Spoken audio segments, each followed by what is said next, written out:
Hey everybody, what's going on? Kenton here from the American Crypto Academy team, joined today by our CEO, Jahon Jamali, and of course, some of the team members over at LODE. We have Ian, the co-founder, Humberto, the community manager, and Bruce, the CBO. So getting ready for a very exciting discussion today. We're going to talk all about LODE and what they do as a project and a business. But without further ado, Jahon, let's throw it over to you. Thank you very much, Kenton, and welcome everybody. For those joining in for the first time for us, we've been doing these weekly now since the beginning of 2023. Our AMAs here at the American Crypto Academy, we're highlighting partner projects that we like, folks that we think are doing important things in the ecosystem, and we're super thrilled today to be joined by our friends over at LODE. And LODE, to give you sort of a high level, and I can't wait to hear it from Ian and the team themselves, are utilizing blockchain technology to create and empower a digital an ecosystem focused on gold and silver. And we find this to be, a lot of the Bitcoin proponents have a very definable overlap with folks on the sound money side that are advocates of gold and silver. So where the fusion happens, we think is going to be an incredible and important area for folks to focus on. So we're thrilled to have the team from LODE, and we can't wait to hear about what they're doing. And it's not just not just a single gold-backed project. This is an entire ecosystem. So we're really thrilled. Ian, everybody, Bruce, Humberto, thanks so much for being here today, and welcome. Yeah, thanks for inviting us. Thanks for having us. Happy to be here. Nice Not to be a problem. here. So at a high level, and perhaps Ian, maybe you want to go for it. Tell us about the project itself. Tell us a little bit about you guys. What was the impetus for LODE, and the vision is behind it? Sure. Okay. 3 questions. Thank you for the opportunity. Thank you for the opportunity. It's great to be here today. LODE is a decentralized community that came together collectively in 2016. There's about 347 original founders that believed that a digital sound money system should be built utilizing the historic value of silver and gold as money. And the restoration of silver to the monetary system was commenced in 2016. The community came together with their silver and threw in a bar and enabled the creation of what we believe is, the future of decentralized money and the restoration of silver and gold to the monetary system, trading in digital trading pairs with conventional fiat currencies, but essentially enabling global access for the first time since 1971 to silver and gold as money. So restoring the gold standard and silver standard to money. So one of the things that impressed me, Ian, was this was not just a project that was looking to peg on an existing gold exchange. This was a community that came together. And I find that to be really, really impressive and important. So can we talk about a little about the backing itself and the tokens? Sure. Well, the mandate of the community, of course, is focused on the restoration of silver and gold to the monetary system, as we discussed. And it was the belief of the community that no one person should own a system like this, that it should be the people's money system. How do you do that? In context of modern corporate structuring and, capital structuring. But that was accomplished largely by the community through Liechtenstein. And so the operations of the project are service provider based, meaning that the vaults and the technology and the wallet infrastructure they operate independently, and they report to an oracle, so to speak, which would enable users to see the proof of reserves of the assets that are working in the system, but also enable, using decentralized networks and Web3 technology, people with a smartphone anywhere in the world can connect to digital silver and digital gold, and no one person owns this system. So how do you do that? Well, first of all, there's no shareholders.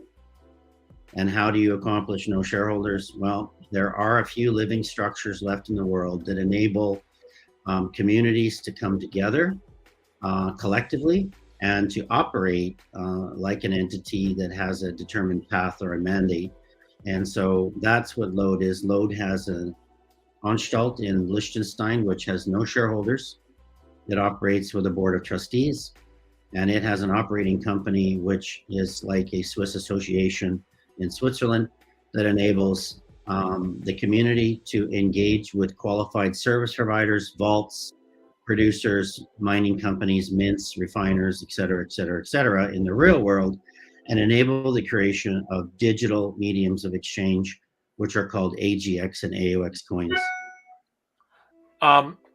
One of the defining aspects in, I think, of LODE versus other projects associated with digital gold or silver, maybe Humberto, you can talk through this a little bit, is really the community first approach, like, and the way that you guys have, not only the way you started, but the way in which you just explained, in which you organized, utilizing different structures like Swiss associations. How's that translated to the rest of your community building efforts? It seems like you guys have really leaned forward into that. I think Johan, that it's very important to notice that the initial members of the LODE community were silver stackers, silver and gold stackers. They had that appetite for and likeness and love for silver and gold, and they were just looking for an easier, faster, safer way to keep stacking, right?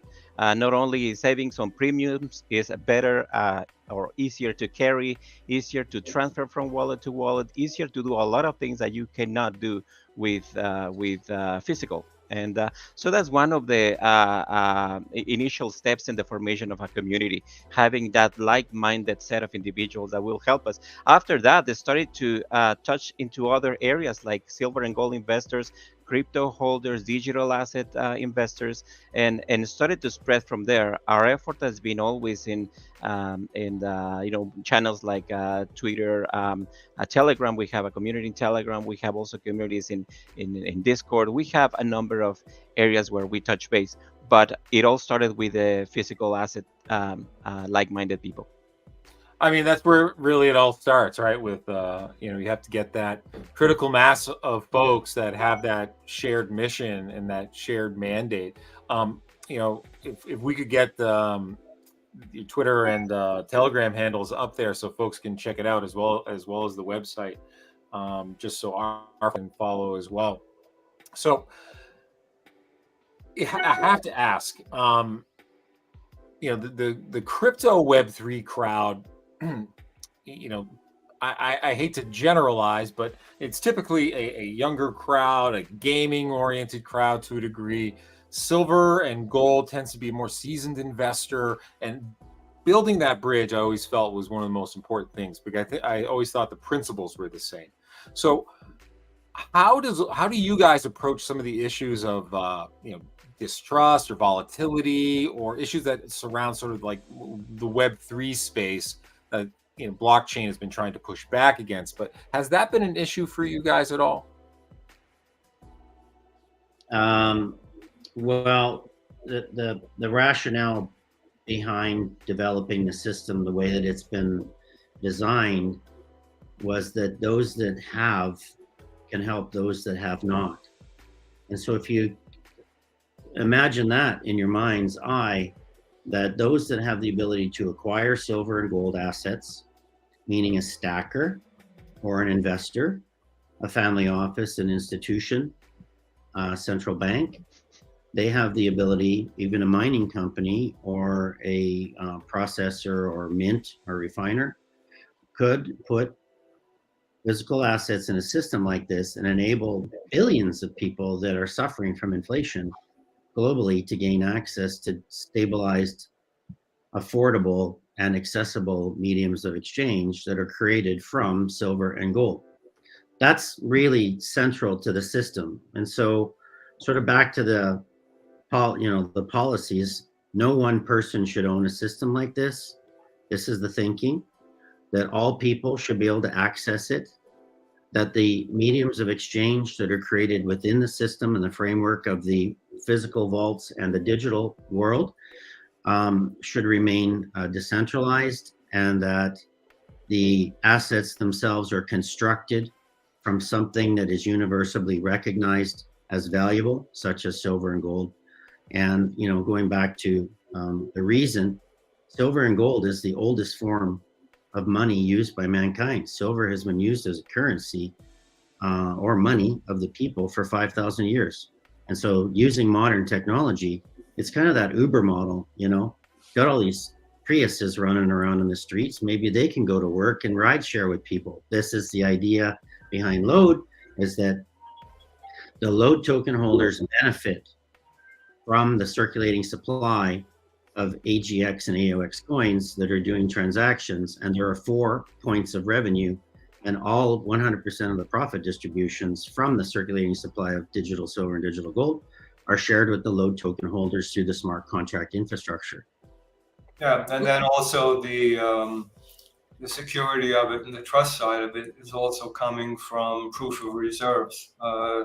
Establishing a partnership with Brinks so that we can provide live proof of reserves so that everyone knows that the silver and the gold is physically in a vault with Brinks and insured.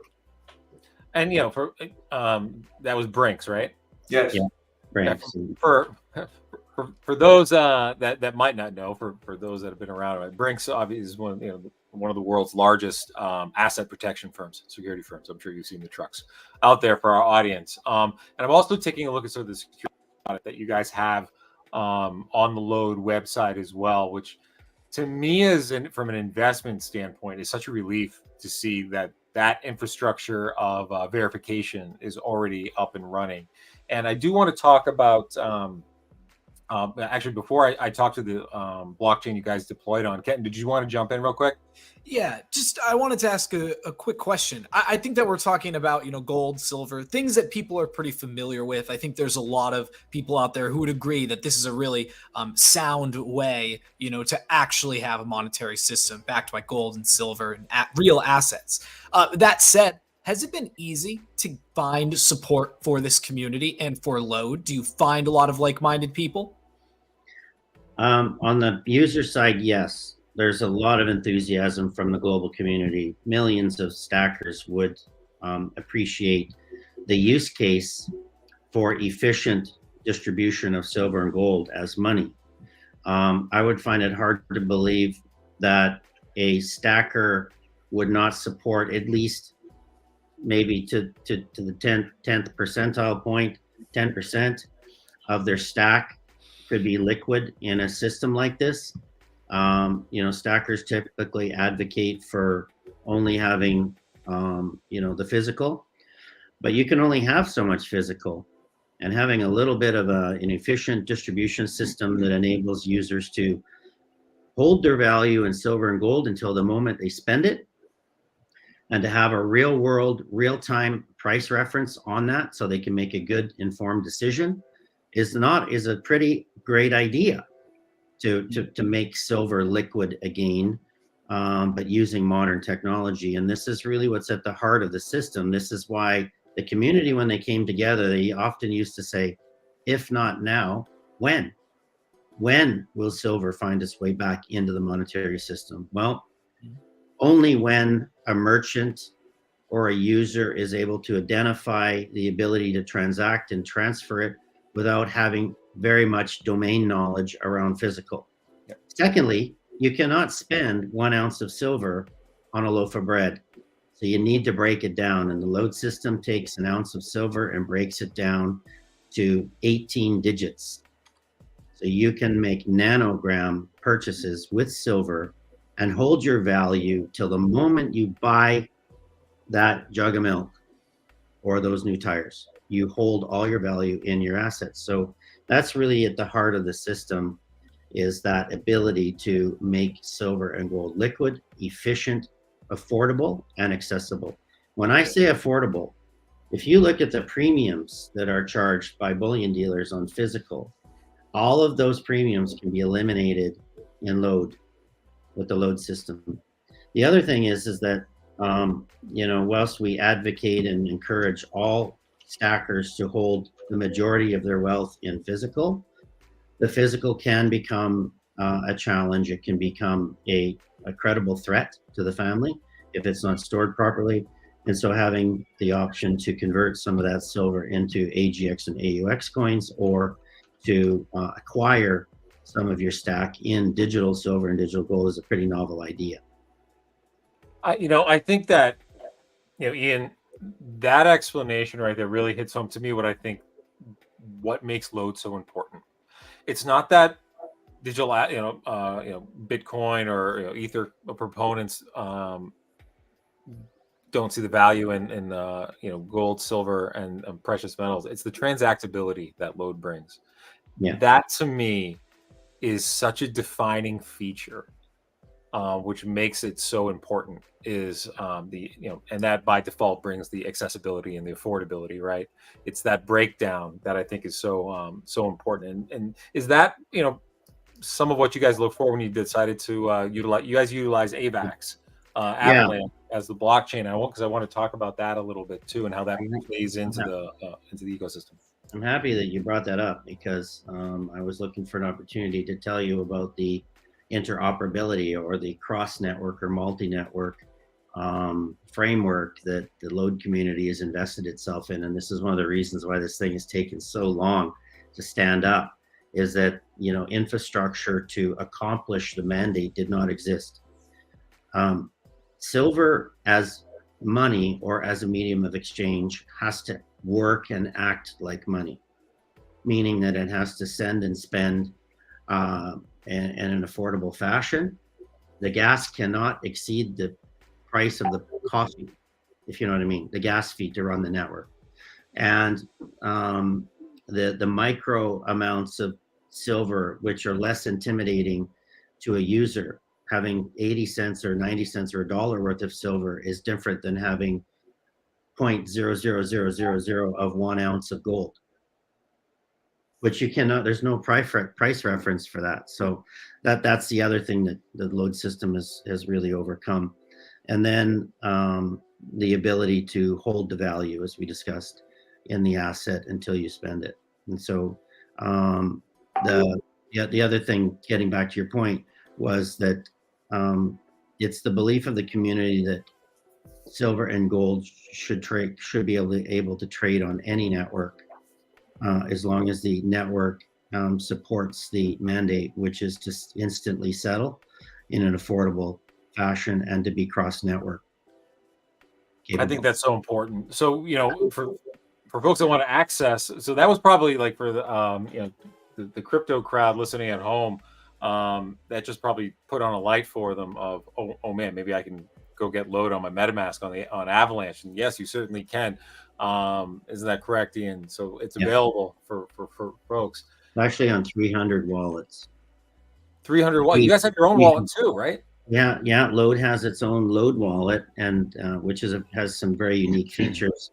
But now that it's Web3 and Wallet Connect, it's connected to 300 Web3 wallets. You can go to walletconnect.com and select any one of the 300 Web3 enabled wallets for Wallet Connect, and you can connect your LODE wallet to that.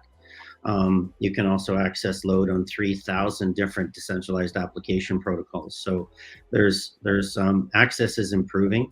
LODE assets are available on Trader Joe, PancakeSwap, and Uniswap on 3 networks: Binance Smart Chain, Ethereum, EVM, and Avalanche.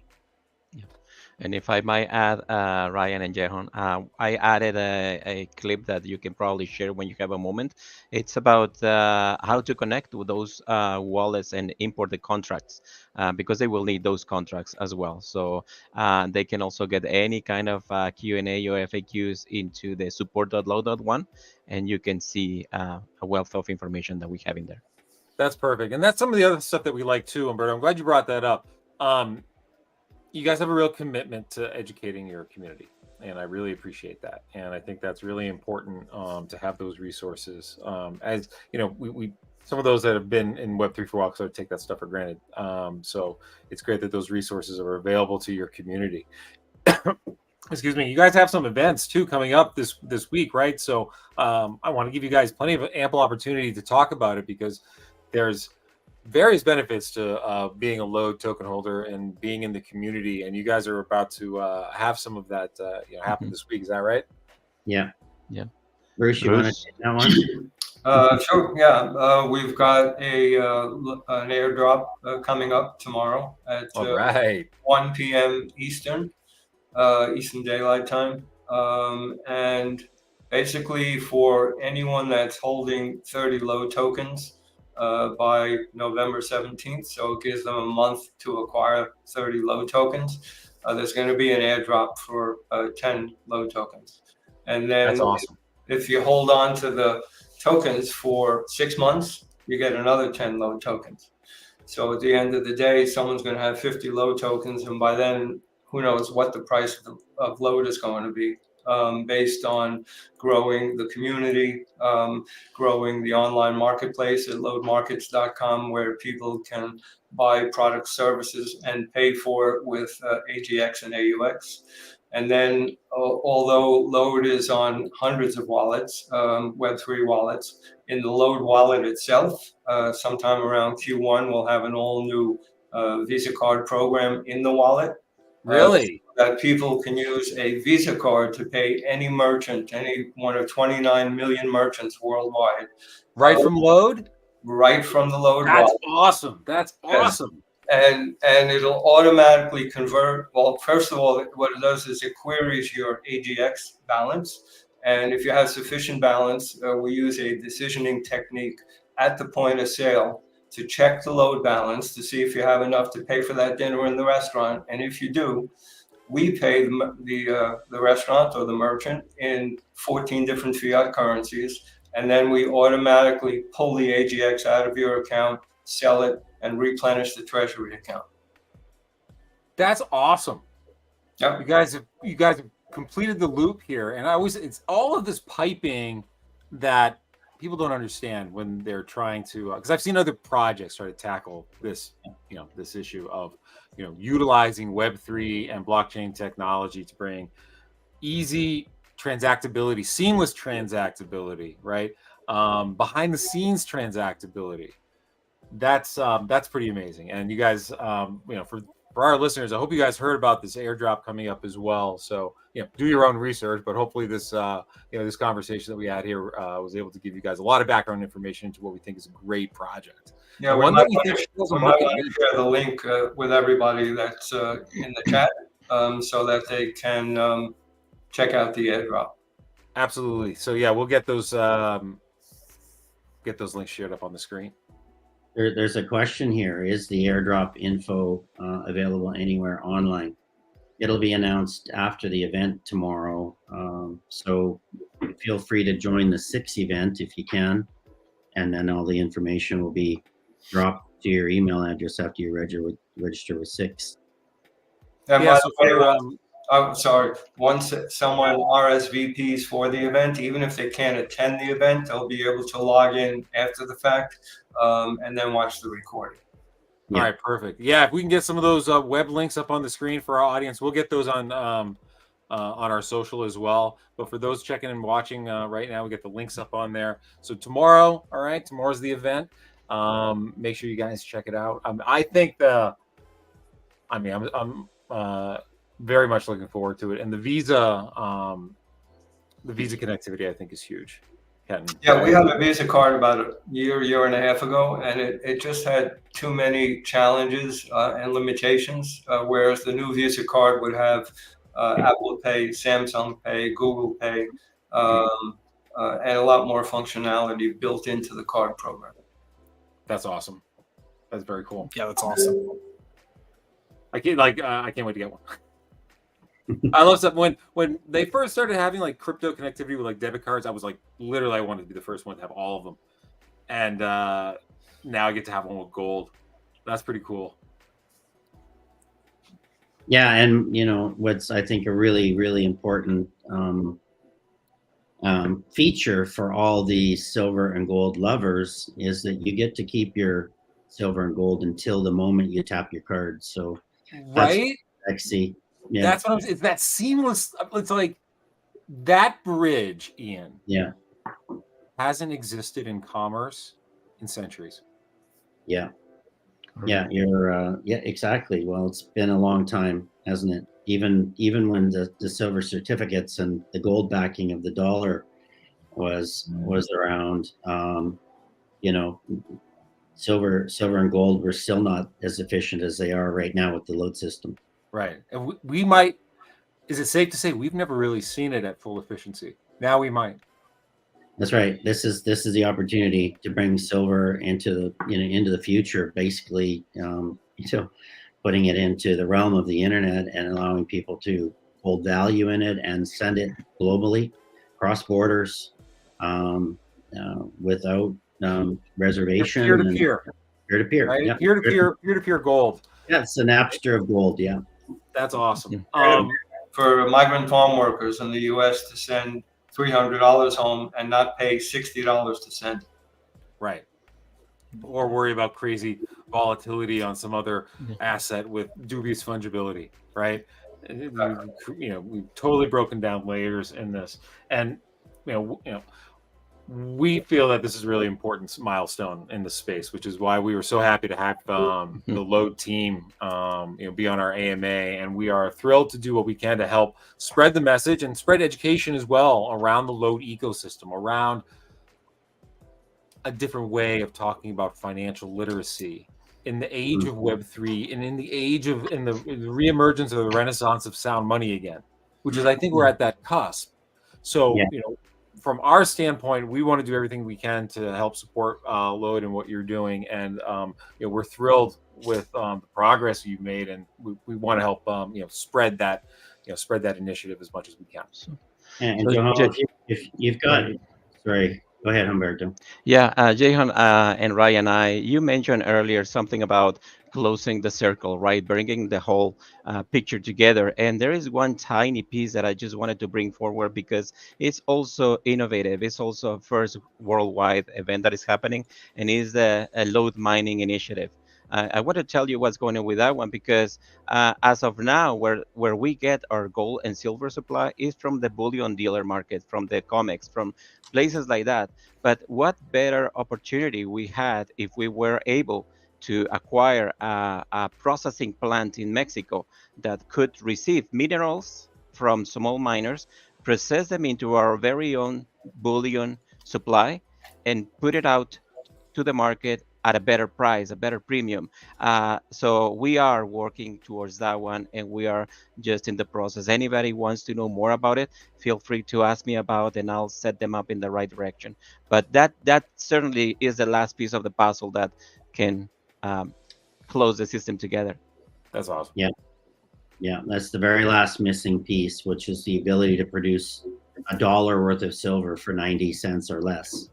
And, again, there's no shareholders here, so all the profit distributions from minting, which is essentially the spread between the acquisition cost of the silver and the street value or spot value of it, plus the premiums on top, plus all the transactional value worldwide, plus card revenue. Those four big buckets all contribute and go to the LODE token holder. And that's what often gets missed when we speak about, the decentralized money system or sound money system that LODE has created, is that because there's no stakeholders, and from equity point of view, there's only token holders. Those token holders are paid out by the smart contract. So if you own a LODE token, you own the system. And you benefit from those profit centers, which come from the circulating supply of silver and gold. And so benefits are baked right in on chain. I love that. I love that. I love the way. So that type of stuff I don't see a lot. Is very smart ways of organizational structure. And I think you guys did a really great job that rewards the community in a very clean way. Well, it takes a consortium of talented corporate partners to bring something like this to life. And so, the LODE community doesn't have to be experts at vaulting when Brinks is willing to report to the community through a chain link and proof of reserves. LODE doesn't have to be experts at wallets when there are 300 wallets that can run the assets. LODE doesn't have to be the only Visa card when digital silver and digital gold can be loaded on Crypto.com's Visa card or Binance's Visa card. And so the scalability of what the LODE community has created and has afforded us the opportunity to make sort of a proclamation, which is that the fourth attribute of money is now decentralization. It's achievable. And so medium of exchange, store of value, and unit of account are the three attributes. We believe decentralization is the fourth. And I think that you guys have done an amazing job with setting up what could be a fantastic example of demonstrating that. Absolutely. Absolutely. And we get that. Let's get that website up one more time for our folks, folks watching at home, the folks watching the replay. So thank you very much, Ian, Humberto, and Bruce. We were thrilled to, we've had a variety of conversations over the last few weeks, but I'm really happy to be able to bring those conversations to light to our audience and to a broader audience watching. And we are so thrilled to be working with you guys and helping educate on sound money, on gold, and what LODE is doing to build a new decentralized sound money ecosystem for gold and silver. So thank you guys very much. And thanks again once for hosting, and thanks for those watching at home. We'll catch you guys again next week. So keep an eye out for our messages on X. We'll be letting you know when our next AMA is. And don't forget to follow LODE. Check them out online as well. And we'll catch you guys next week. Thank you again, and take care. Thanks, everybody. Thank you, guys. Bye-bye. Bye.